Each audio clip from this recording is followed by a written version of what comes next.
I read The Empire Silence by Christopher Rocchio. Now, I know what the shitters are thinking. Jake, you read all these books. You claim to be such an enthusiast of the culture. Here's the thing. I own all these books, but I need to have something in my back pocket for whenever it's time to delve into something important and bigger than life itself, to dance with the devil.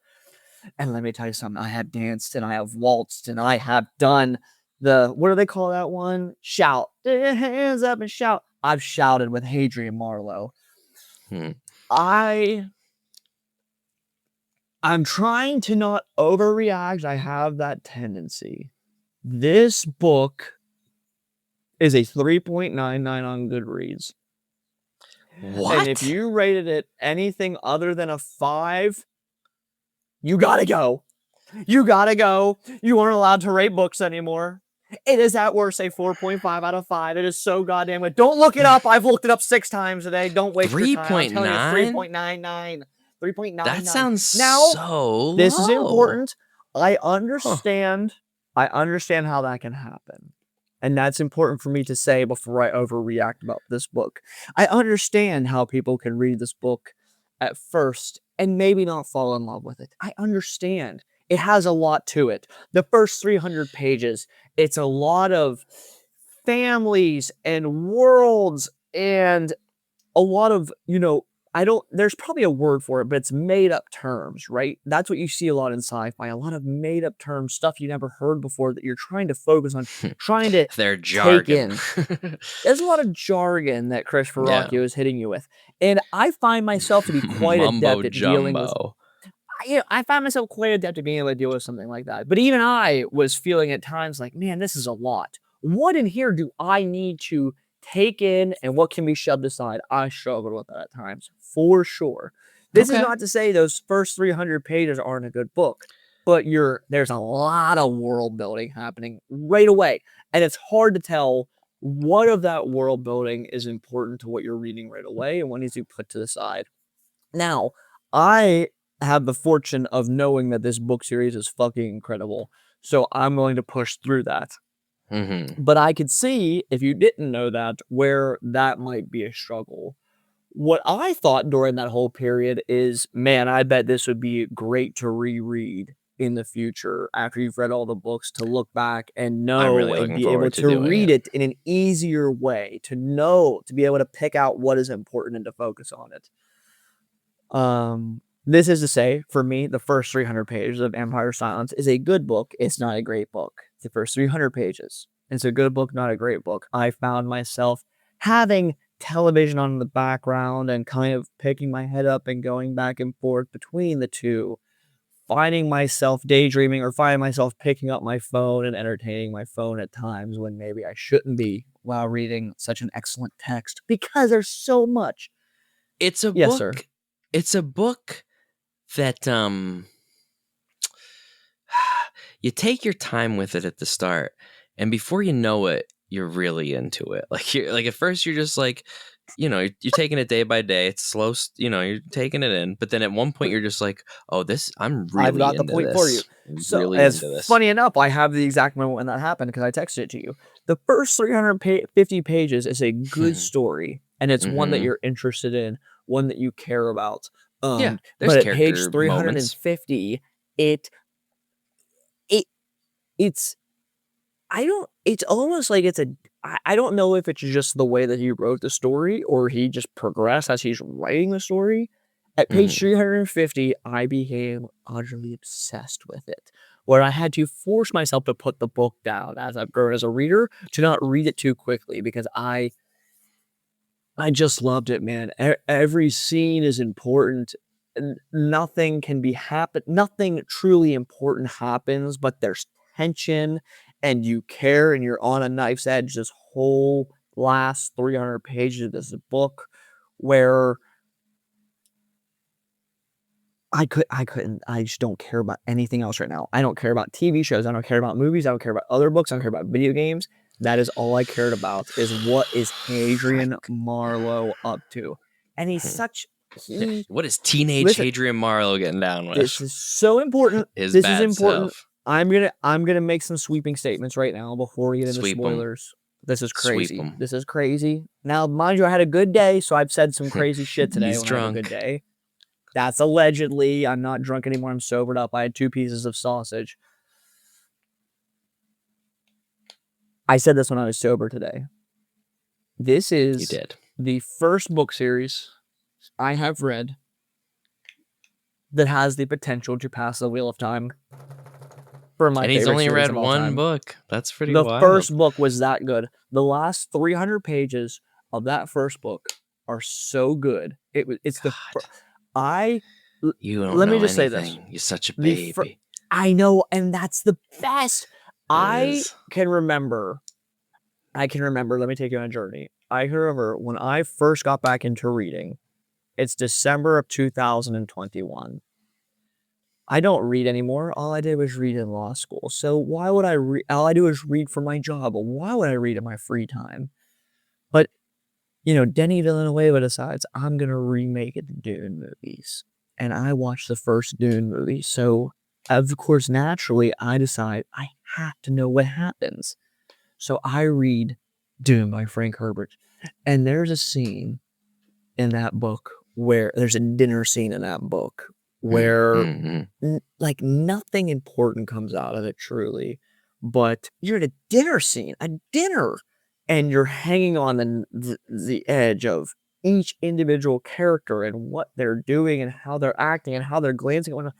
And I realized at that time that's what I was going to do forever. I was like, books are that's my medium. That's what I will consume for the rest of my life. This is 4 years ago. Okay. Yeah. This is the first time I have had that same feeling when reading this book that I was thinking, my God, nothing is truly happening here. These little moments are happening where I'm so invested that I can't be doing anything else but knowing just what each character is saying, how their body language is and that's all towards that's all to Christopher Rockier's writing. That's all his writing, dude. He's incredible. And that's what I want to say. And the way that he's telling the story through Hadrian as well from the future, you sometimes get these little drops even at that dinner scene of like, I think even at that dinner scene he says like Abbas Handerland, my future rival. Like he gives you little hints of like some context of these characters, some like more information of what they might become, and you're like, what's that about? Like he drops these little Easter eggs, and now I know all of what that's about. But when I read it, I was like, where's this gonna go? I don't know, and it's where this is what I said to you on the phone. It's the difference between a Red Rising and this for me, that this will always be better because it's like at times you're reading this book and you think so little has happened in a period of time, but then you look back at everything he has done through this first book and it's not little at all. Not little at all. So much has happened. So much but at times, good. When I read the first book, I think I said on this podcast a couple of times what I really enjoyed about it the most, and it's what I consider the entire series actually. It's less of a space opera. It's more of a space odyssey in a way of like the journey that you're going on. And I thought that the whole time. And they kind of bring it up in one of the later books. And I'm like, haha, that's funny. Like they talk about the Odyssey. But this first book in particular, it's like an anime. There's little arcs throughout the whole first book of just like, oh, it's the, his homeworld arc. It's him getting banished arc. It's him in the slums arc. Then it's him at the Myrmidons and arc. And then he's adopted by the family arc. Like there's all these little story arcs that's like giving you new characters and new developments and new understandings of the world that they live in. And the crazy thing is that first book only really takes place on, what's that planet's name again? Something with an R? Amersh. Amesh. Yeah. Oh my God. There's so much that happens just on, dude, there's never a book again where it's just like the scope is one fucking planet. Yeah. I think that's good to show No, that that's what I mean. Like, he's it's got this ability to, dude. Again, this is all I care about are books. I could never watch a television again if I just had my books. And he's done. I texted you. I said this man is a wizard because I don't even I'm sitting here explaining it, and I feel like a fraud because I don't even entirely understand how he has done it or what he has done. But I was so obsessed at page 350 is where it happened, man, or 330, is that the dinner? Somewhere in is there. 350? The dinner scene is where it was Sunday night. I know what I was doing, that I looked at Tori and I said, I'm in a moment of my life. And these books are so important to me that I said, I'm in a moment of my life. This is that big of a deal for me that I like when I read Dune in December 2021, that I'm reading something that will change me forever. That it is that fucking good, man. It is that good. I cannot wait. But Christopher, he's such a good writer where this is important to me too. So in that first few hundred pages, where it develops is he has these, I don't want to call them side tangents, but that's the term that's coming to my mind, where it's his style of prose that, Hadrian is thinking to himself of like some kind of philosophical thought, right? Which is really just Christopher Rocchio espousing a thought or a philosophical or political thought, right? That's what it is. And when that happens, the few times, like however many times in the first few hundred pages, I'm kind of, I'm thinking, man, this is a lot at a time where I'm just trying to figure out, I've got all these new terms and all this new verbiage. So for you to lay this all on me is quite a bit. I don't know that this is the time. And I still feel that way, that maybe it's too much too early. But once somewhere in there hits, like again, that 300 to 350 page mark, when he's hitting you with these it's usually a paragraph or two at a time. And then there's a time, it is so good, man. God, It all works for me. In that first book, it's either how a chapter ends or a chapter begins. It's how it begins. It's three paragraphs. What I just was about to say. I was going to take a picture of it and send it to you when I read it originally. It's 3 or 4 paragraphs of about like a political thought, a political or philosophical thought that he uses the break. So he uses these breaks in the chapters that doesn't go to a new chapter, just kind of like scene set. It's the only time he does it in the book.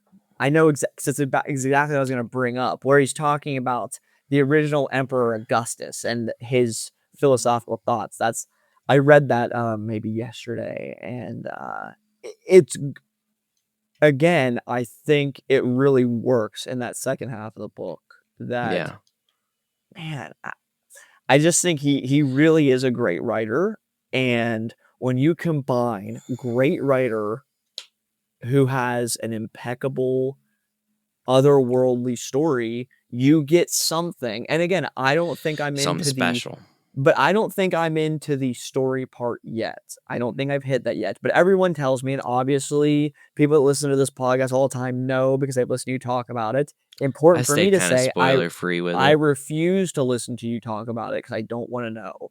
But if people tell me the story is as good as it is, and this writer is as great as he's already proven to me that he is, you are talking one of the 3 or 4 best series ever written. And I think that's fair to say for me thus far of what I've read. Because the only other guy that I've read that has the story and the writing is Robert Jordan. And for me, that's the only other guy that's done that. I think Jay Kristoff's really good too. But, I think I love Empire the Vampire, but we'll see. Yeah, there were a lot of similarities between the way that book is written and the way this book is written as well. Like, you know what I mean? Well, so this first book, if we're going to talk about similarities, the similarities to me are very obviously to Dune and to Name of the Wind for the first half of the book. That's where I really see those similarities, especially the beginning. I was like, okay, I'm reading a Dune inspired author for sure. And that's okay. fucking love Dune. And then, I'm not talking about Beginnings any can be a spoilers thus little far. derivative. I'm They okay with should, but in fairness, take me they somewhere kind of new with that. should be. Yeah. Right? That, like... They're epics. They're how stories. different... They're, You're telling a 7-book series, if you want to be derivative for the first 200 fucking pages, buddy, you go right ahead. How many ways can a beginning happen? And again, I think the beginning of this is a bit drawn out when I was first reading it. But as I'm finishing that first book, I think it's totally fair the way it was drawn out. But I don't want to get into that yet. Yeah. The beginning is very much Dune, very much Name of the Wind. Once I hit that 300 to 350 page mark, the legendary point of this book. I keep talking about it because this series is so hyped up for me. I have every YouTuber you that must I follow, read the entire first Harry Potter book to get to the good part of this book. Yeah, but it's not that it's not good. Yeah. That period. It's just somewhere in there where I hit that I said, okay, I'm feeling different. I enjoyed the colossal / try to get money for a ship arc. Again, I'm not saying that that's not good. It's just that it was something that I had seen before. It's something that as I'm reading it, I'm saying, okay, I kind of know where this is going. Or it's a feeling that has been invoked in me before by other books, right? Maybe that's the best way to say it. Yeah, is say goodbye that first to that 350 pages. This is something that I have felt before, something I've seen before. It's at a certain point in the book that isn't even... the way he writes it isn't in a way that it doesn't make you say... it's not a punch you in the face of, hey, this is a colossal change in the text. But it is a colossal change for Hadrian Marlowe. But it does, but Christopher Verrocchio writes it in a way where he trusts the reader to understand this is it doesn't sit there and pound upon the point of this is a change in everything that he believes or everything that he sees the world as. He trusts the reader to understand that. And it's at that point where I felt something different than I had felt in other books. So this is to say we're going to get into spoilers. Full spoilers. Spoilers. I think I was acting like we already were. My bad. I don't think we got too much into them. I know you touched a little bit of what happens, but I don't think honest to God, the way that it is written to me, even going into him being adopted by the royal family of the planet, I don't even think that would be a spoiler to me, right? Like, to me, it is. I would have been unhappy to know it when I first started reading the book. Sure. In the spoiler section. It is for me, as I said to you, when he goes to those ruins and he learns that the humans aren't the first space-faring colony. They weren't the first. That to me is a point in the text, and it says in the book that, and again, but Chris Verrocchio doesn't pound it into you that Hadrian Marlowe is so interested in human society and Xenobite society. Is that what they call it? Xenobites, I think, or Xeno whatever. Yeah, the Sealson. But he is interested in himself and his place in the universe as a Palatine, right? Those first 300 pages, that's what it's all about, right? He was treated a certain way, and now he's not. And then he makes friends in that world, and then he's balancing on, he is a Palatine, but he's a gladiator, a gladiator. And he has to stay in hiding. He doesn't want to be found. He doesn't know what year. Here's another thing. You don't know fucking how much time has passed for very most important. Of the book. Again, time is very everything in this series. Fuck. Very important. And it's also very important. I thought it was really cool. This is jumping around when he says that he's 1,500 years old in his current writing of the text. Very good. But him learning about the builders and then and that's at the same time where he's having a connection with Volca.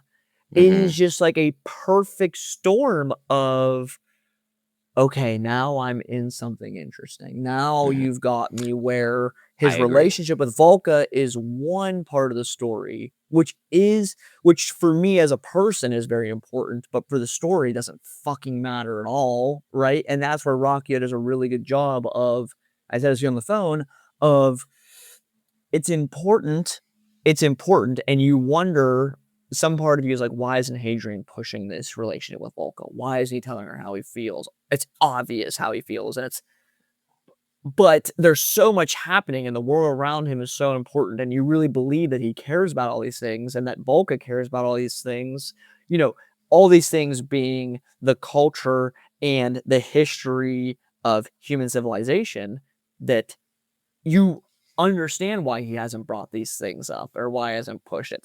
But that's all happening in its own little circle, while in the meantime, you're learning that humans aren't the first aren't the first spacefaring colony. And this religion that is clearly very pushed upon these people isn't correct, right? And yeah, I just... Which you kind of get a vibe. I love just the chantry in general, like their whole society and the little religious sects, like the way they worship Earth, the lore of this universe being the future of the real world, like real Earth, and like where we go as human civilization. It's pretty neat. It's a pretty neat blend of sci-fi fantasy meets the real fucking world, like universe. He's good. This guy Christopher, he's pretty goddamn good. He's stay stolen tuned. my goddamn heart. We have reached out to Christopher to be interviewed on this podcast, and all we will be doing is glazing him, as the kids call it, glazing him. Yeah. In my generation, we called it sucking him off. That's all we will be doing. But I got nothing bad to say about any book I've read yet. Man, and that's not even to get into more spoilers of where it goes. But again, there's a dinner scene in this book that is like 100% just like, I just had that feeling of, oh my God, I am like first reading Dune again. I'm having this. So today I texted you about it, about how good it was. There's a scene where I can't remember the man's name from Jara, the sword master from Jara. Prince. Do you know I'm speaking of? Yeah, Prince. Asir. No, not Prince. Sorry. But it's an O. But it begins with an O. Why Oberyn? Oberyn. I think it's Oberyn. He visits. So all the scene he gives Hadrian the lightsaber. So, yes, he does end up doing that. But before that, he visits Hadrian in Hadrian's quarters when Volka has come to see him, and he brings him a liquor. And now Oberyn is a good guy at this point. Oberyn is a good guy, and Volka is a good guy, and we're all on the same page, okay? So this scene, is going to essentially amount to really nothing, right? Nothing is going to, like, really change.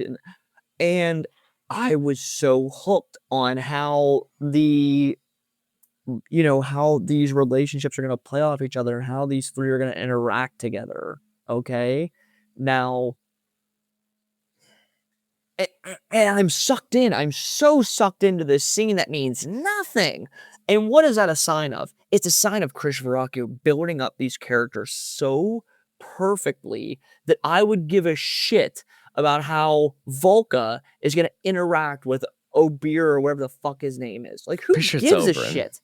Oberyn. Who gives a shit? Me.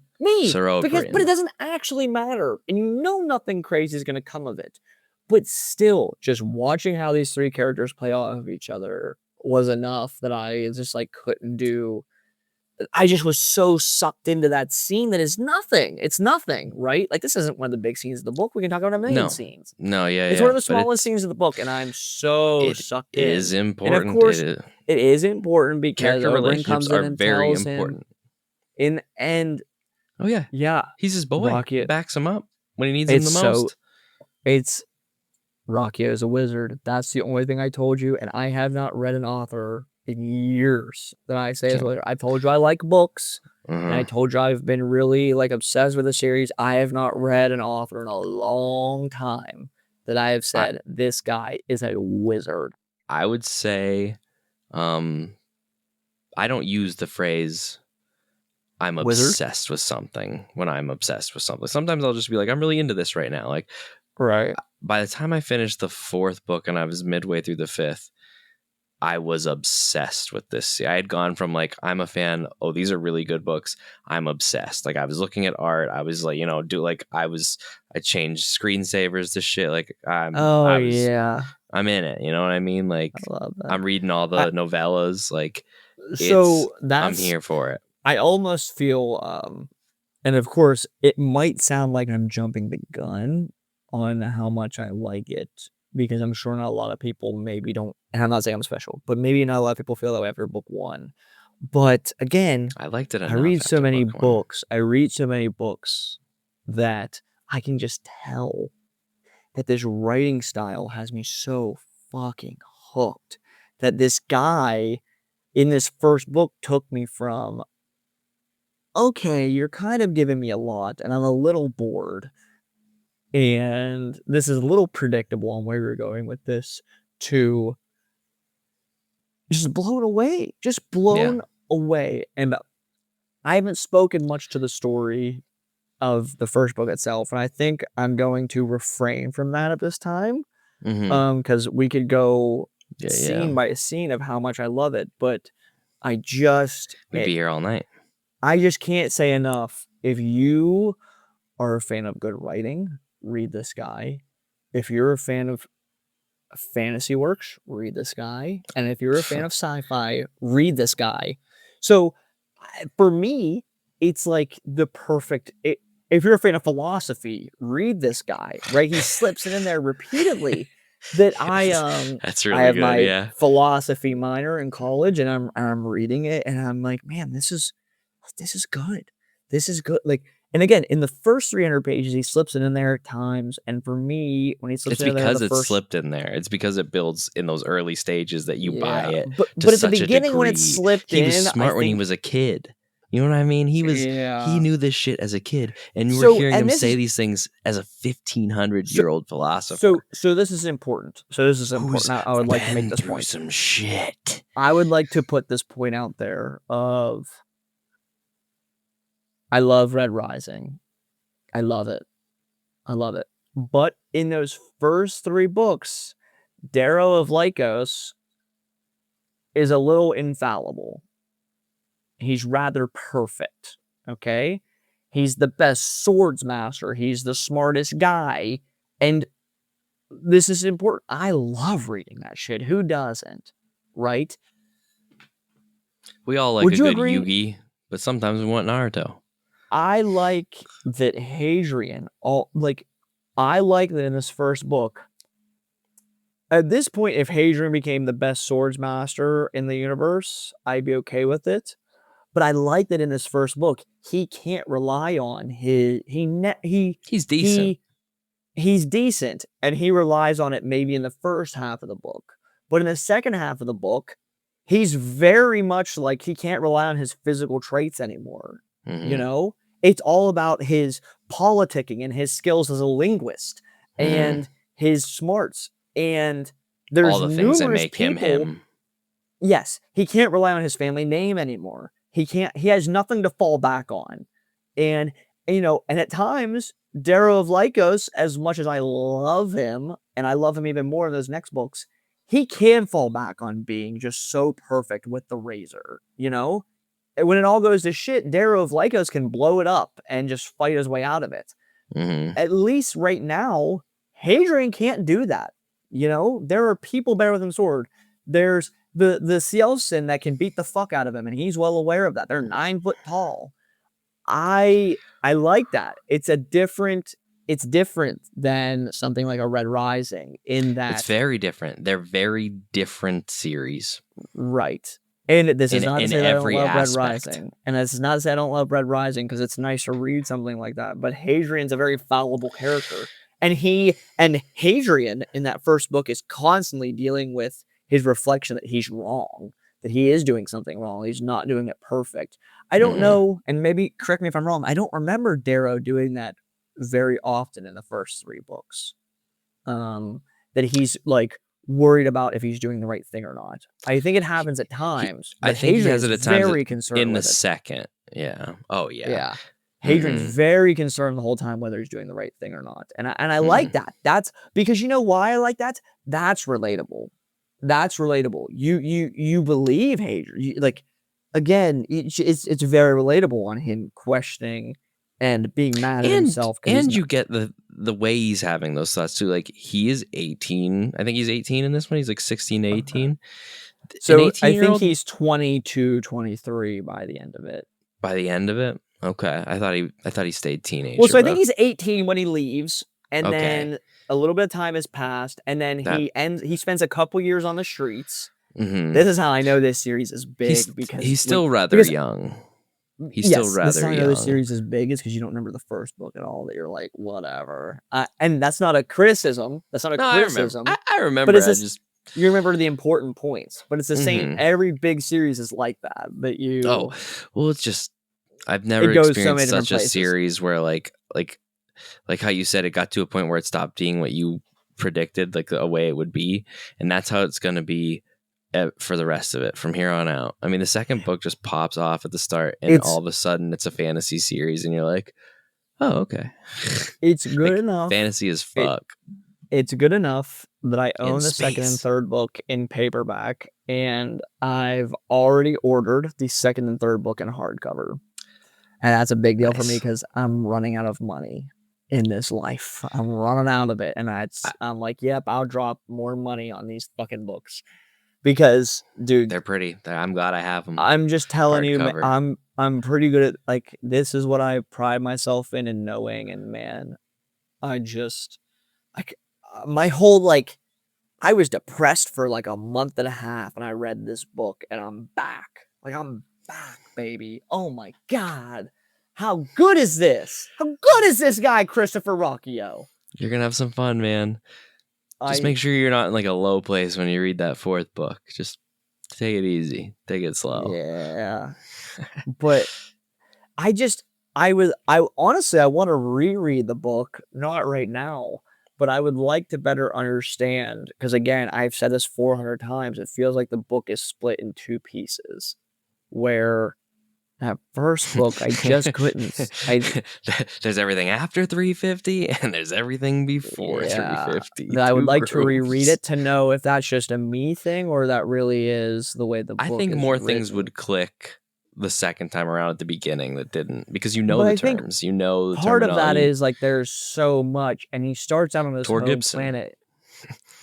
And he starts out on his own planet, and he's explaining all these different things that, like, in that first book really don't matter. And of course I believe they will explaining matter. them is a big way to say that. They're really just saying them and hoping that you'll pick it up. Yeah, but like any other fantasy or sci-fi book, you're trying to determine what do you need to know out of this information. That's hard. It's very hard. But you're rewarded it's dense, for it. Especially the first 100 pages are really dense. And it lightens up as you go. Yeah. And man, Hadrian Marlowe fucking rocks. Let me put it to you one more. Dude. Let me put it to you one more, and I'll leave it at this because it's late, shitters, and the boys got to go to bed because they have real jobs. And let me say this: if you could all please like, comment, and subscribe so that we could stop having real jobs. Not actually, we just love to hear your feedback. We get a comment every now and then, and you should see us. It makes our day. Even when the comments aren't exactly positive, we are just so happy that people are interacting and feedbacking. So thank you very much for your time. I will say about this series, I told Tori when she woke up today, I said, I have a bold proclamation to make to your face. And she said, what is that? Now she's thinking this might actually involve our real lives together, family, something that matters. Friends. Girls always think something that matters. I didn't say something that matters. I said in the real world where our family, friends, our home, these things live.